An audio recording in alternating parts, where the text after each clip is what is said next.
Tous les secteurs adaptent leur contenu aux nouveaux canaux de communication et aux outils de marketing en ligne. Cette approche transmédia et multicanal permet de toucher tous les publics et d'aborder tous les sujets. Le monde de l'assurance n'est pas resté en reste. Raph Rimet, co-fondateur et executive happy ender in chief chez ToYou, un produit de la mobilière, va nous expliquer tout ça. Bonjour Raph. Bonjour Victoria. Alors, démarrons par ToYou. De quoi Oui, s'agit-il? alors ToYou, c'est une plateforme qui permet en fait de préparer les éléments de la fin de vie, ce qu'on appelle communément un peu l'autodétermination. Donc c'est un besoin particulier qu'on a identifié lié en fait à, on vient de l'assurance, notamment de la mobilière, du côté de la prévoyance. Donc on fait de la prévoyance financière, on fait des assurances et des produits d'assurance financiers qui couvrent le risque financier, mais qui parfois touche ou peu touche le côté plus personnel. Et on s'est rendu compte en fait qu'il y avait un réel besoin sur le marché de couvrir ces besoins, ces aspects de préparation de la fin de vie.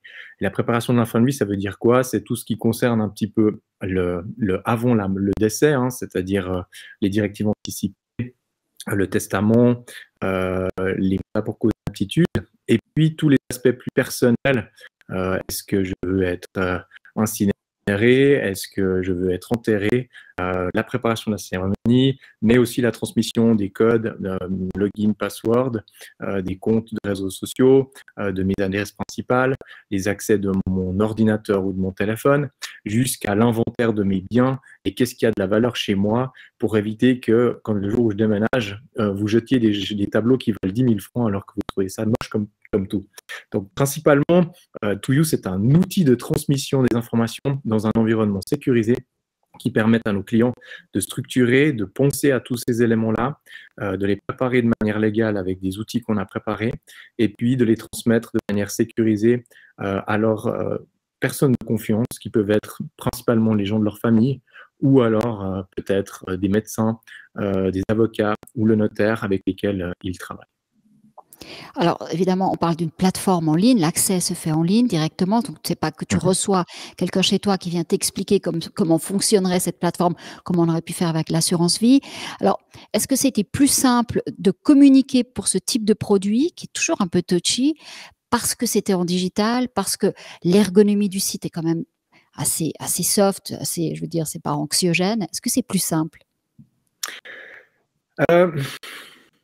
J'aurais tendance à dire que c'est… Moi, je pars toujours du principe que le digital, c'est une extension en fait, de l'être humain. Donc, on retrouve les mêmes problèmes dans les discussions qu'on a au niveau humain et physique que dans le digital. Donc, en fait, l'approche est un petit peu différente dans le sens où le temps d'attention est beaucoup plus limité, hein. Il faut aller chercher les gens avec le sujet de la mort, finalement, qui est un sujet assez tabou, de manière assez rapide et convaincante. Mais comme pour chaque produit, en fait, on va activer des triggers, hein, on va activer des choses qui vont parler aux gens.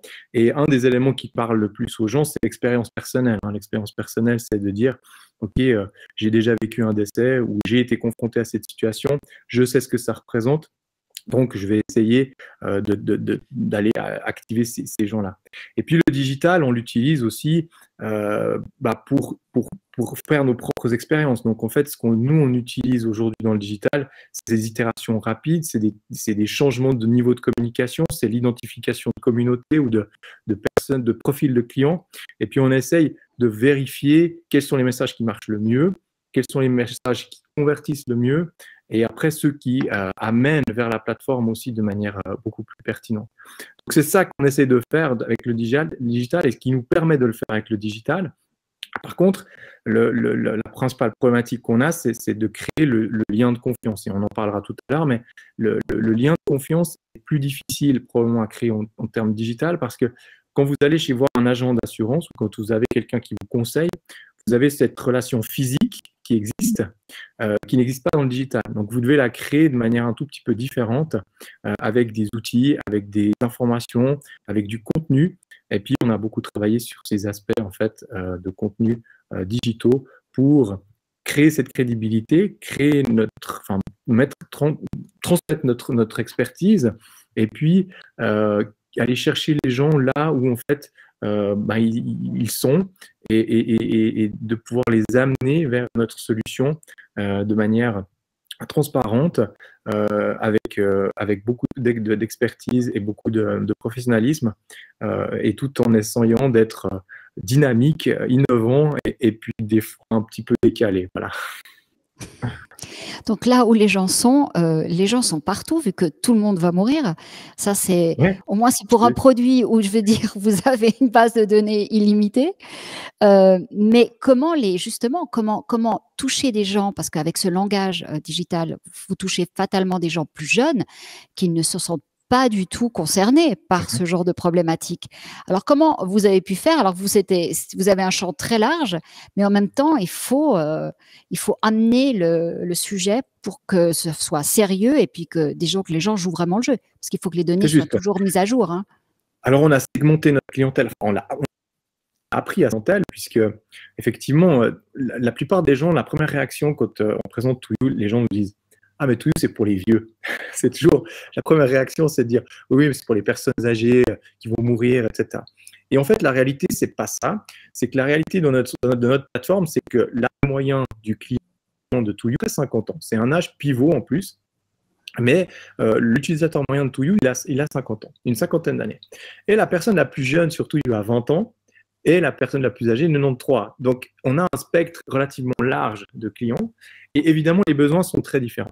La personne qui a 93 ans, c'est clair qu'elle est un petit peu à l'aune de sa vie, donc elle est beaucoup plus concernée ou beaucoup plus active directement dans le fait de tout vouloir tout faire, alors que la personne qui est autour de 50 ans, c'est plutôt une personne qui commence à se poser des questions pour ses parents, qui commence à se dire: ok, moi j'ai des amis qui commencent à devenir malades, je vais gentiment être à la retraite. Donc on prépare une sécurité financière, on prépare une sécurité personnelle, et donc les sujets le fait d'aborder les sujets sur ces thématiques-là sont différents. Et puis on a des personnes plus jeunes, les gens de 35 ans qui sont sur la plateforme, qui eux ont plutôt un profil plus jeune, qui sont plutôt dans: j'ai des bitcoins, j'ai des assets numériques, j'ai des éléments que je veux transmettre dans un environnement sécurisé. Et en même temps, si mal quelque chose, j'ai peut-être des enfants, j'ai des informations à transmettre. Qui va s'occuper des enfants, qui va s'occuper du chien, je m'occupe peut-être encore d'une personne malade ou des choses comme ça. C'est toutes les informations d'urgence qui doivent aussi être transmises. Et c'est plutôt sur ces messages-là et sur la segmentation de ces messages-là qu'on va travailler. Donc, vous avez les jeunes avec une approche beaucoup plus accidentelle, transmission. C'est peut-être aussi des entrepreneurs, donc des gens qui ont des éléments de transmission de leur entreprise aussi à transmettre via Touhou. On a les personnes pivots autour d'une cinquantaine d'années qui s'occupent de leurs parents, qu'il faut accompagner, qu'il faut leur dire: voilà, vos parents vont probablement un jour décéder, comment est-ce que c'est organisé. Puis ces gens-là sont déjà digitaux, donc ils ont l'habitude de ces outils digitaux, donc ils ont envie de préparer ça avec leurs parents, et en même temps ils le font pour eux. Et on a vraiment les personnes plus âgées qui, elles, sont dans cette phase active de préparation et qui veulent tout structurer, ou en tout cas qui veulent avoir une sécurité dans le fait que leurs dernières volontés vont être respectées. Donc, toujours dans le monde de la communication, comment, étant donné que cette relation, elle est sur du long terme, je veux dire, normalement, dans le monde de l'assurance, on a un contact, on crée, on arrive jusqu'au contrat, mais une fois qu'on a le contrat, il ne se passe plus rien. On reçoit juste des factures toutes les années. On sait que ça va durer toute l'assurance vie jusqu'à ta mort ou jusqu'à la date butoir avec laquelle tu as souscrit l'assurance. Mais là, il faut quand même créer une communauté et puis il faut créer de l'engagement et créer du contenu. Alors, comment est-ce que vous le faites? Ça demande quel type de ressources chez vous et puis quel axe de communication vous avez déterminé? Alors, on a testé pas mal de choses, hein. On n'est encore pas entièrement fixé sur notre communication. On apprend toujours au fur et à mesure. On a travaillé sur différentes méthodologies. On était un petit peu provocant au début. On a essayé de vendre des cercueils roses, enfin, pas vendre, mais on a fait des concours avec des cercueils roses pour aller à la piscine. On a essayé d'être un peu décalé sur certains sujets, mais on s'est rendu compte que la provocation était intéressante pour générer un peu de l'émotion, mais elle était très peu rémunératrice en termes de conversion. Et puis, on a relativement rapidement migré sur un modèle qui est un modèle plus factuel, où on essaye d'amener des contenus de valeur où on essaye de faire prendre conscience à nos utilisateurs, ou en tout cas aux gens qui suivent notre communauté, que ce soit via la newsletter, via les posts qu'on utilise sur les différents réseaux sociaux, que en fait, il y avait des éléments importants dans la vie qu'il fallait préparer, et que sur ToYou, ils avaient trouvé ces éléments-là. Et en fait, ils sont tellement rationnels et tellement logiques que c'est presque pas normal de pas les faire. Moi, j'ai envie de dire. Moi, j'étais pas du tout amené à m'occuper de ce sujet. Aujourd'hui, ça me paraît tellement évident de le faire qu'on essaye vraiment de travailler sur cette expertise-là, d'expliquer de manière très pédagogique quels sont les intérêts et les aspects intéressants de faire ces démarches, pourquoi c'est utile et surtout pourquoi légalement ça protège les gens. Et puis derrière ça, bien évidemment, on essaye de faire en sorte que ces messages passent avec une façon plus personnelle. C'est-à-dire qu'on s'est rendu compte qu'on avait fait une plateforme qui était relativement technologique, innovante, mais qu'il y avait beaucoup aussi d'éléments qui passaient par des vidéos avec des vrais visages. Et puis, on a pas mal migré maintenant sur des témoignages de clients, sur des gens qui racontent leur expérience sur ToYou et qui reprennent ces éléments factuels pour les expliquer aux futurs clients de ToYou, qui sont convaincus par l'expérience peer-to-peer. Donc, on travaille beaucoup sur ces expériences peer-to-peer qu'on met de plus en plus en avant et donc c'est sur ces témoignages vivants avec des personnes qui reprennent un petit peu les arguments ou les objections qu'on a pu identifier dans les différentes interviews, dans les différentes analyses, les études de marché qu'on a fait avec nos différents clients. Donc, on reprend vraiment des storytelling qu'on connaît, on désamorce les questions ou les tabous, et puis on renforce les messages qui sont la sécurité, par exemple, des données ou la pérennité du projet ou des choses comme ça, en utilisant véritablement les utilisateurs de notre plateforme et notre communauté qui est active, qui contribue en fait au développement et à l'amélioration de la plateforme. Donc, on travaille vraiment sur ces aspects humains et on met de plus en plus en fait de l'humain plus que des grands slogans ou des grandes attaques, des grandes accroches sur notre communication. Est-ce qu'il y a aussi un modèle de rewarding qui permettrait aux membres de la communauté, s'ils t'amènent des clients, de recevoir un peu, maintenant on est un peu dans cette logique NFT partout, où finalement tu as le droit de faire partie, enfin tu fais partie d'une communauté, tu représentes la marque et puis tu dois être aussi un petit peu rémunéré pour le travail que tu fais. Est-ce que vous avez aussi cette approche? Oui, bien sûr, on a un parrainage qui existe sur ToYou, donc si maintenant vous invitez quelqu'un qui devient abonné sur ToYou, au bout de 10 abonnés, vous avez un compte à vie gratuit qui va à 199 francs. Donc en fait, il y a cette logique de rewarding en fonction du nombre de personnes que vous invitez sur la plateforme. Donc c'est un système qu'on a mis en place, qu'on essaye aussi petit à petit d'améliorer, mais qui fonctionne. C'est-à-dire qu'on a pas mal de gens qui arrivent par ce levier un peu de gamification aussi, parce qu'il y a une petite barre qui avance et puis vous avez des coches à chaque fois que quelqu'un a accepté l'invitation. Donc oui, on travaille aussi sur ces aspects-là. Et puis, toute la plateforme est aussi, fonctionne sur le principe de la gamification avec la progression, la stimulation à la progression. Et je peux vous donner une petite exclue, mais on va avoir une nouvelle version de ToYou qui va arriver dans les prochaines semaines, qui est complètement revue et qui travaille beaucoup sur ces sujets de gamification, sur l'implication de l'utilisateur et sur l'interaction pour le faire revenir, pour le faire vraiment régulièrement revenir sur la plateforme pour qu'il ait des choses qui vont lui permettre de mettre à jour régulièrement aussi ces informations. Alors, on sait que la vie est longue, mais c'est la jeunesse qui est courte. Donc, alors c'est un produit, est-ce que ce produit vivra jusqu'à la fin de notre vie? Parce que c'est tout le problème de l'assurance. Alors là, vous avez la réassurance du fait de faire partie d'un groupe d'assureurs qui a une marque qui est établie et qui est là depuis des années. Mais c'est vrai que lancer ces nouveaux types de produits, même si tu me dis que c'est pas de l'assurance vie, on est dans de la prévoyance personnelle, est-ce qu'on est sûr que peut-être dans 15-20 ans, cette marque, elle existe encore? Oui, c'est une excellente question, mais c'est une question qu'on peut se poser pour n'importe quel autre produit. Je pense que enfin, ici, on le voit parce qu'effectivement, on nous pose la question, oui, ça va être à long terme, etc. Mais quand on achète un produit aujourd'hui, On sait très bien qu'il y a une évolution dans les produits, on sait qu'il y a des produits qui existent aujourd'hui, qui n'existeront plus dans 10 ans, et des produits qui vont évoluer. Donc en fait, cette question-là, elle est légitime, elle est juste. Maintenant, quand vous achetez un abonnement à vie sur Touyo, vous achetez un abonnement sur 14 ans, donc c'est pas non plus une perspective énorme, mais effectivement, on peut se poser la question sur les 14 prochaines années, où est-ce qu'on va se situer. Bon, je pense qu'aujourd'hui, on a un business qui commence à se mettre en place, qui évidemment commence à aussi apporter ses fruits dans le sens où il y a une certaine rentabilité. Après, c'est toujours la même chose. On a un taux de rétention qui est relativement bon, hein, quand on est au-delà des 80% sur l'ensemble des utilisateurs de la plateforme. Donc, ça veut dire que les gens viennent, restent. Ça veut dire qu'on peut continuer à se dire, OK, dans le futur, on va pouvoir gérer ces revenus de manière à ce qu'on ait une continuité dans le temps.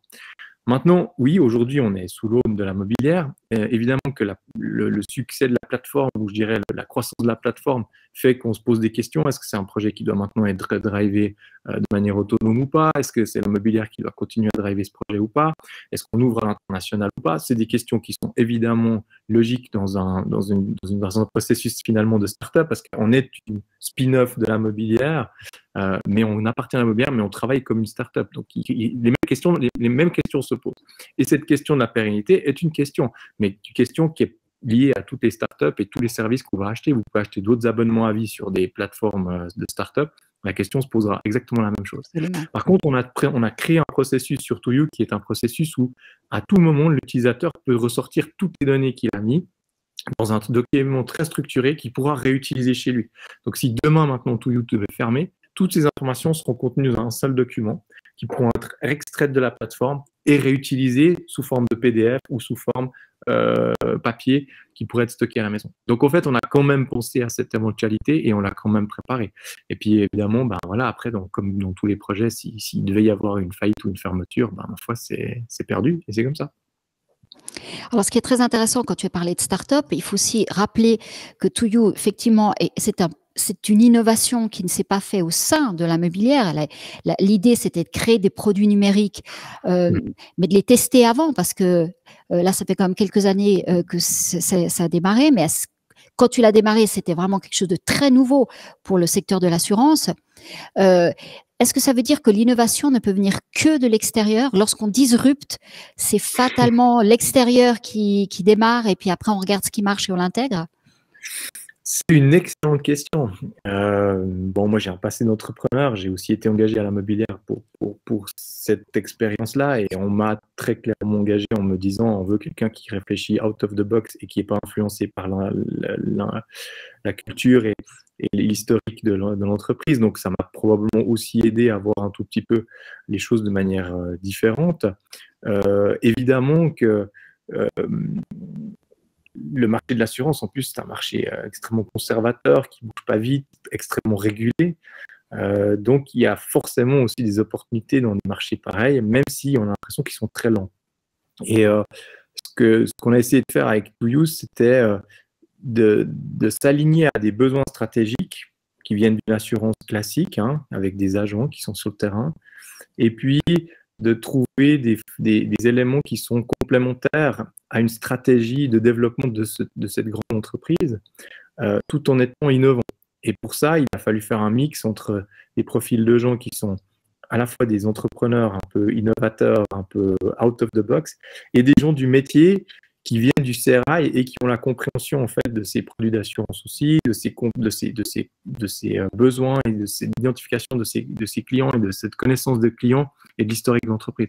Donc on a fait un mix en fait entre ces profils-là, et l'équipe de Touyo, c'est vraiment une équipe 50-50 pratiquement et de gens internes de la mobilière et de gens externes qui amènent vraiment des compétences aussi qu'il n'y a pas forcément directement dans l'entreprise. Voilà, ça c'est un petit peu ce que j'aurais tendance à répondre dans cette partie domaine corporate et quels sont un peu ces profils besoins. Donc cette contamination ou cette mise en contact de ces deux mondes, parce que le monde de la start-up et puis de l'innovation et puis le savoir-faire de l'entreprise, parce que c'est ça que vous avez essayé de faire dans la start-up, c'était de mélanger ces deux logiques, ces deux Oui. expertises. On peut dire que vous avez l'innovation, vous l'avez travaillé comment? Parce que vous êtes parti d'une feuille blanche, vous aviez un modèle qu'on vous demandait enfin, c'est de l'open innovation ou c'est comment vous avez construit tout le produit? Non, on m'a donné quelques guidelines, évidemment, mais on m'a donné un champ délimité, mais délimité assez large. En fait, l'objectif, c'était surtout, voilà, on voulait créer des nouveaux services. Tu l'as dit tout à l'heure, l'assurance, c'est je reçois une facture, je la paye à la fin de l'année et c'est à peu près le seul touchpoint que j'ai avec l'assurance. Donc, un des gros éléments ou un des gros enjeux qu'on avait, c'était de créer de nouveaux touchpoints. Puis ensuite, il y avait un autre aspect, c'est qu'on voulait développer des services autour de cette phase spécifique de la vie. Donc, c'était un des éléments. Donc, on s'est dit, OK, il y a plusieurs phases de la vie. On a analysé plusieurs phases de la vie, que ça va être la naissance, le passage à l'âge adulte, l'achat d'une maison, la naissance des enfants, le mariage. Enfin, voilà, il y a plusieurs phases de vie. Et puis, nous, on s'est arrêté en fait à cette phase de la fin de vie. Et pour être très honnête, To You, ça a été créé le deuxième jour où j'ai mis l'équipe en brainstorming. Et je me souviendrai toujours du premier sketch qu'on a développé parce que j'avais fait un dessin en disant voilà, c'est la fin de vie. Et puis moi, j'avais fait un espèce d'homme d'église qui était devant un cercueil à les bras ouverts et puis c'était marqué préparez vos funérailles. Et on est parti de cette idée-là, de ce sketch-là pour créer le storytelling de To You. Et puis ensuite, on a été voir les gens. Et puis, on a construit la solution véritablement avec l'approche customer-centric, c'est-à-dire quelles sont les problématiques des gens dans cette optique-là. Et puis, en fait, on s'est rendu compte que les gens ne voulaient pas seulement préparer leur funérailles, mais il y avait tout un tas de choses qui étaient autour importantes avant, pendant et après, en fait, un décès. Et du coup, on s'est dit, voilà, qu'est-ce qui existe dans le marché? On a comparé les solutions, puis on s'est dit, mais il n'y a rien du tout. Et non seulement il n'y a rien du tout, mais rien n'a été digitalisé. Et du coup, on a vraiment travaillé autour de cette approche 360, autour de cette fin de vie, puis de dire, voilà, il y a des plateformes qui existent, il y a une plateforme qui va exister pour être la référence autour de ce sujet de la fin de vie, et les gens vont devoir trouver toutes les informations là autour, et pour préparer, et pour se former, et pour aider leurs proches dans cette approche-là. Et du coup, voilà, on a cristallisé autour d'un besoin stratégique, un service additionnel qui permet de couvrir des nouveaux touchpoints et des nouvelles façons de provider des solutions pour nos clients aussi, parce que c'est des clients aussi immobilières qui sont sur cette plateforme, mais pas seulement. Et du coup, ça élargit à un spectre plus large. Alors, on va avoir une vie de plus en plus digitale, numérique, même dans le métavers. On aura droit à deux vies, c'est ça, c'est la bonne nouvelle. C'est juste, ouais.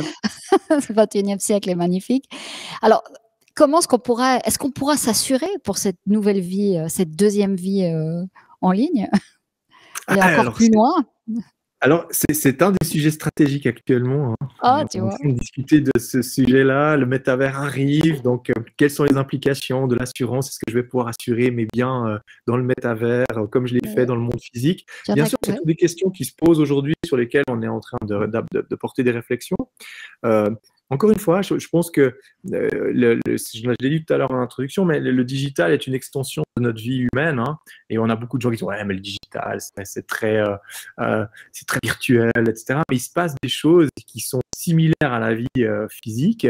Et oui, il y a des gens qui achètent des propriétés dans le métavers. Et oui, peut-être qu'il faudra des assurances ménages dans le métavers si un objet NFT sera brisé ou endommagé ou je sais pas. Donc oui, il y a des réflexions autour de ce sujet-là qui vont forcément impacter aussi le domaine de l'assurance et puis on y travaille. Alors c'est des sujets passionnants sur lesquels on va en tout cas ces prochaines semaines être occupés à discuter et puis qui vont forcément créer de nouvelles opportunités, ça c'est certain. Alors, ce qu'on voit dans cette conférence Marketing 22, c'est qu'on voit que beaucoup de marques font des tests aussi dans le métavers parce que, alors, on en est aux prémices, on est bien d'accord, mais pour comprendre ce qui va advenir, il faut peut-être essayer aussi d'entrer dans ce monde. Alors, est-ce que vous allez, la mobilière, elle a des intentions, alors peut-être pas d'acheter des terrains, mais ni des sacs, des sacs à main, mais disons de quand même aller un petit peu plus loin et puis disons voir comment est-ce que la marque pourrait exister aussi, parce qu'on pourrait imaginer un guichet aussi ou je sais pas, une succursale. Ouais. Alors là, ça sort un peu de mon centre de compétences. Je veux pas répondre pour mes collègues. Là, il y a plusieurs autres de mes collègues qui seraient impliqués dans ce sujet-là. J'aurais de la peine à répondre. Je peux répondre que de manière personnelle, ce qui est mon opinion. Et mon opinion là-dessus, c'est que, encore une fois, bien sûr que ça va influencer le marché. Je pense qu'on doit, nous en tout cas, les innovateurs dans le domaine de l'assurance, prendre acte de ces changements, voir quelles sont les implications pour notre marque et effectivement identifier les opportunités. Je pense que la mobilière, une des forces de la mobilière, c'est son réseau d'agences, c'est sa capacité à être proche du client de manière locale. Donc il faudra, enfin, ce qu'on dit toujours, c'est qu'il faut identifier quelles sont les forces d'une entreprise pour les dupliquer dans le digital. Donc de quelle manière on va pouvoir créer ça dans le digital? Est-ce que c'est des agences numériques qui fonctionnent sur le même principe? Vous rentrez dans une agence numérique de la mobilière dans le métavers, vous avez un conseiller numérique qui va vous répondre et peut-être que ça va provoquer en fait une hybridation de l'expérience et vous allez le rencontrer dans la vie. Bien sûr, c'est tous des scénarios qui sont plus que de l'ordre du probable, c'est ce qui va probablement arriver. Et du coup, c'est vers ce genre d'expérience-là qu'on va s'orienter et qu'on oriente aujourd'hui, en tout cas, enfin moi que j'orienterai personnellement les réflexions. Encore une fois, on est très tôt dans ce marché-là. Aujourd'hui, la mobilière, elle se concentre sur son corps métier, sur le fait d'avoir un service pour les clients qui est très fort, avec un très haut niveau de satisfaction, avec des agences fortes. Et puis, on essaye d'envisager l'aspect digital des relations et puis de comment elle peut être un acteur, encore une fois, de satisfaction pour le client qui est maximal. Alors, si on revient à ToYou, quelle est la plateforme, quel est le support de communication ou le média qui permet de convertir le plus et disons d'amener vraiment, parce que des fois Google on est Ads. surpris parce qu'on voit que la succursale existe encore, hein, donc et on nous dit Ouais. c'est là où on signe. Donc alors qu'est-ce qui marche avec ToYou? Non, ce qui marche, c'est Google Ads.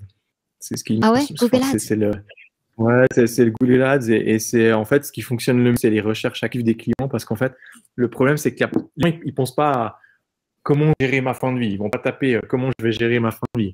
Ils vont chercher des éléments très spécifiques dans le domaine et puis en fait, c'est en allant capter dans ces recherches-là qu'on convertit le mieux les clients parce que c'est des sujets, par exemple, je cherche une directive anticipée, je cherche spécifiquement cette directive anticipée, mais derrière, on va ouvrir tout le spectre de ah, mais il y a les directives anticipées, mais il y a tout le reste. Ah ouais, mais c'est bien en fait cette solution. Et on retrouve beaucoup de gens comme ça. Et puis après, on a pas mal évidemment d'expertises qui sont liées à des expériences dans le marché. Donc évidemment, on récupère beaucoup de gens dans les banques, dans les assurances, là où les gens spécifiquement préparent, les notaires et les avocats aussi, où les gens se posent spécifiquement des questions et vont voir des experts. Ils n'ont pas forcément besoin d'avoir un avocat qui leur coûte 400 francs de l'heure parce que leur solution est suffisamment simple pour qu'elle soit gérée de manière assez rapide et straightforward via une solution comme ToYou. Nous, on dit toujours, ToYou est potentiellement valable pour 80% des gens qui ont une situation extrêmement simple parce qu'il n'y a pas beaucoup de choses à expliquer, mais il faut les faire bien. Et puis quand on commence à avoir au-delà d'une fortune de 2 millions, je dirais, là, ça devient intéressant chez un avocat ou si on a des propriétés immobilières, des choses comme ça. C'est vrai que là, on va toucher un peu à la limite, mais le ToYou pourrait être utilisé. Mais c'est là qu'en général, on va utiliser un notaire ou un avocat. Tout le reste, honnêtement, ToYou le couvre très bien et pas beaucoup de frais. Hein. C'est vraiment très peu marginal par rapport au gain de temps et par rapport à l'économie que fait la famille ensuite lors d'un décès. Alors qu'est-ce qu'on peut te souhaiter pour l'année à venir, enfin celle qui est en cours par rapport à ToYou, on comprend bien. Par rapport à ToYou, alors j'aurais tendance à dire des choix stratégiques qui nous permettent d'ouvrir la plateforme à l'international. Ça, ce serait super. Ça, c'est un message aussi pour notre CEO. Mais non, je pense que ToYou a un potentiel développement à l'international. On n'a jamais pu le développer parce la mobilière a toujours voulu qu'on reste sur la Suisse. Je pense qu'il y a un potentiel de développement et la plateforme est prête pour le développement international. Et puis, ce qu'on peut nous souhaiter, c'est de devenir encore meilleur dans la compréhension des besoins de nos clients pour les servir encore mieux. Je crois qu'un bon produit, c'est un produit qui a besoin ensuite de très peu de marketing parce qu'il se vend par sa communauté.